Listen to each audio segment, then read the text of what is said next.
കൈവിഷം എന്ന് പറഞ്ഞ ഒരു വിഷം തന്നെയാണ്. അപ്പൊ അത് വിഷം കഴിച്ചാൽ തീർച്ചയായിട്ടും നമുക്ക് അതിന്റെ എഫക്റ്റ് വരുമല്ലോ. അപ്പൊ അതേപോലെ നമ്മുടെ ഉള്ളിലേക്ക് എന്താണോ ആ അപ്പുറത്ത് തരുന്ന ആള് അല്ലെങ്കിൽ തരിയിക്കുന്ന ആള്, ഒരാള് ചെയ്യിപ്പിക്കുവാണല്ലോ ചെയ്യുന്നത്.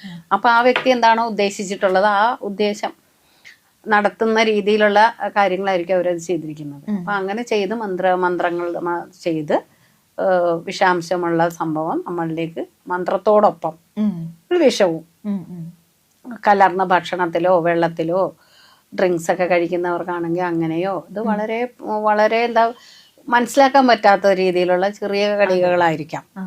അപ്പൊ അങ്ങനെയൊക്കെ ഇട്ട് തന്ന ടേസ്റ്റോ കാര്യങ്ങളോ ഒന്നും വ്യത്യാസം ഇല്ലാത്തതാകുമ്പോൾ തീർച്ചയായിട്ടും നമ്മളോട് അടുപ്പമുള്ളവരായിരിക്കുമല്ലോ നമുക്കിത് തരുന്നത്. അകലെ നിന്നൊരാൾക്ക് നമുക്ക് കൈവശം തരാൻ പറ്റില്ല. അപ്പൊ എന്തായാലും അടുത്ത് നമ്മളോട് സഹകരിച്ചു പോകുന്ന ആൾക്കാര് നമ്മളോടൊപ്പം ഭക്ഷണം കഴിക്കുന്നവരോ ഒക്കെ ആയിരിക്കാം.